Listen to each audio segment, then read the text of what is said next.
Good morning all of you. Good morning good morning. आज हमारा last class है ICC के लिए, सीआईसी जिसको बोलते हैं। 27 फरवरी से आप लोग का एग्जाम है, जो कि पहला एग्जाम इंग्लिश वन का है। आप लोग का टोटल 10 सब्जेक्ट होता है, राइट ना? Yes sir. तो एक्चुअली मैं थोड़ा सा उसको बोर्ड को लेकर थोड़ा समझाता हूँ। 10 सब्जेक्ट नहीं होता है एक्चुअली टोटल सब्जेक्ट 6 होता है। कितना होता है? 6। तो सबसे पहला सब्जेक्ट होता है जो कि कंपल्सरी है, जो कि क्या है? कंपल्सरी।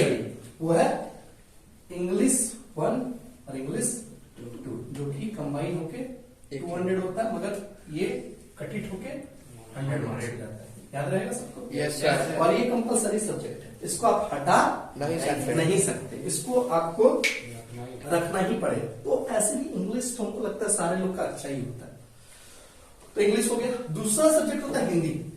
पहले क्लास 8 तक हिंदी 1 और हिंदी 2 चलता था, मगर अभी सिर्फ और सिर्फ एक हिंदी होगा, जो कि 100 मार्क्स का होगा। कितना मार्क्स का होगा? 100। तो ये आपका एक सब्जेक्ट में कन्वर्ट होके 100 हो गया, राइट? तीसरा जो सब्जेक्ट होता है वो एसएसटी होता है। क्या होता है? एसएसटी को सोशल स्टडीज बोलते हैं, आप लोग को भी पता होगा। और उसमें कंसिडरेबल होता है हिस्ट्री, सिविक्स और ज्योग्राफी, जो कि 200 को होता है और फाइनली कन्वर्ट होके 100 हो जाता है। फिर फाइनली आता है साइंस। क्या आता है? साइंस में कंसिडर होता है फिजिक्स, केमिस्ट्री, बायो, जो कि 300 का होता है, जो कि फाइनली कन्वर्ट होके 100 होता है। फिर मैथ्स। क्या आता है? जो कि 100 का होता है और फाइनली ये 100 का ही रहता है। फिर आता है कंप्यूटर। क्या आता है? कंप्यूटर, जो कि कहीं ना कहीं अगर बोला जाए तो 100 होता है। 100 आपका होता है थ्योरी, 100 होता है प्रैक्टिकल, की कन्वर्ट होके 200 है, तो फिर वो कन्वर्ट हो जाएगा 100।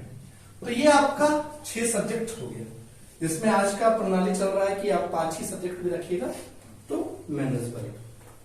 सबसे पहले देखो मैं एक बात बता, इंग्लिश तो सबका अच्छा होगा, हिंदी भी सबका अच्छा होगा। फिर आप 3 सब्जेक्ट्स को कंसीडर कर लो, आपका परसेंटेज अच्छा हो जाएगा। अब किसी को कोई क्वेश्चन है इसमें कि कैसे परसेंटेज बनाया जाता है? सर स्टैंड अप करके बोलिए। अगर बेस्ट ऑफ 5 में हाँ। साइंस को नहीं रखे तो 11 में साइंस नहीं ले पाएंगे। देखिए एक बात बताते हैं, हम आपको समझाते हैं, आराम से समझिएगा। हम लोग बेस्ट ऑफ 5 क्यों करते हैं? सोसाइटी को दिखाने के लिए। हमें राइट क्यों? नहीं, मेरा ना 80 आ गया, मेरा ना 85 आ गया, तो सोसाइटी को दिखाने के लिए तो कुछ भी बोला जा सकता है।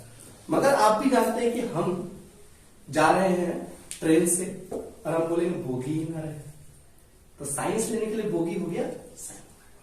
तो अगर आप कोई भी स्कूल में एडमिशन लेते हैं, तो अगर आप साइंस लेते हैं तो जिसमें 3 सब्जेक्ट कंपल्सरी हो जाता है। अगर आप पीसीएम लेना चाहते हैं, क्या लेना चाहते हैं? PCM, physics chemistry biology, physics chemistry biology, PCM मतलब फिजिक्स केमिस्ट्री मैथमेटिक्स अगर लेना चाहते हैं, तो आपको फिजिक्स केमिस्ट्री मैथ का मार्क्स और इंग्लिश का मार्क्स कंपल्सरी होगा। समझ रहे ना? आईसीसी में ये केस है। सीबीएसई में है कि science plus math plus English का मार्क्स देते हैं, उसको एग्रीगेट करके परसेंटेज बनाता है। तो साइंस अगर लेंगे तो साइंस सबसे इंपॉर्टेंट सब्जेक्ट है। आप सोसाइटी को बता सकते कि मेरा ये परसेंटेज है, साइंस हटा दीजिए, मगर स्कूल को नहीं बता। स्कूल में साइंस का कमांड नहीं रहेगा, और कुछ मतलब कैसे परसेंटेज बनेगा, क्या वो कुछ जानकारी। और कोई है ऐसा स्टूडेंट जिनको जानकारी चाहिए कि कैसे क्या होगा? सर हाँ, स्टूडेंट हो जाएगी। परसेंटेज कैसे ले सकते हैं? टोटल होता है परसेंटेज जैसे देखिए ये 200 का है, एवरेज पढ़ेंगे मी। मान लीजिए आपको इंग्लिश में 81 आया और इंग्लिश 2 में 85, दोनों को ऐड करिएगा 166 हो गया, डिवाइडेड बाय 2 83 मार्क्स हो गए, तो 83% हो गया। समझ गए? फिर आपको हिंदी तो 100 है, तो उसके लिए समझदार नहीं होगा। आप हिस्ट्री सिविक्स ज्योग्राफी 200 का होगा, फिर वही प्रोसेस यूज करेंगे। साइंस में भी सेम प्रोसेस में डिवाइड बाय बस 3 हो गया, ऐड सबको कर दीजिए और फिर से डिवाइड कर दीजिए।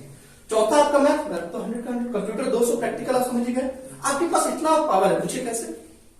आपको 100 प्लस 200 का तो प्रैक्टिकल एग्जाम होगा, पूछिए कैसे सर?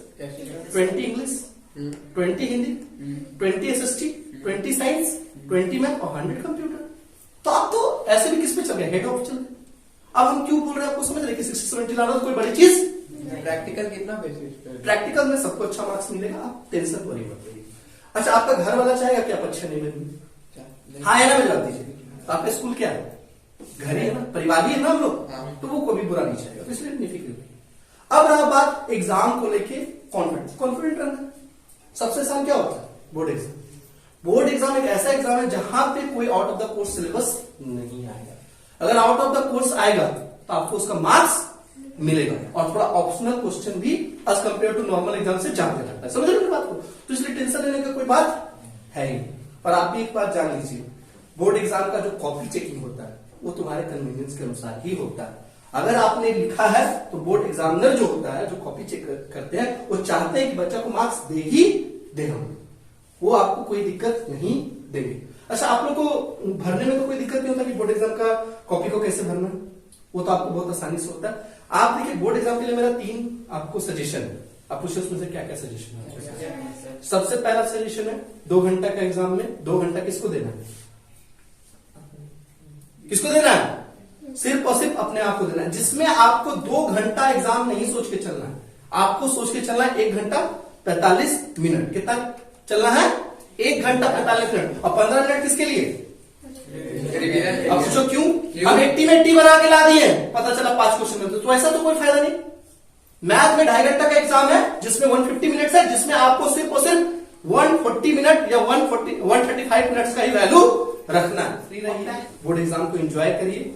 और बोर्ड एग्जाम में मैं आपको एक ही सजेशन दूंगा कि आप लास्ट टाइम में ज्यादा नहीं, आप सैंपल पेपर को रिवाइज करिए और सेलिना का एग्जाम्पल को थ्रू आउट बनाइए।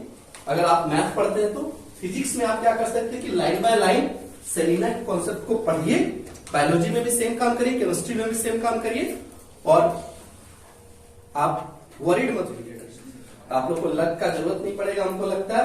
और हमको नहीं लगता ऐसा कोई एग्जाम है जिसमें आप अच्छा नहीं कर सकते हैं।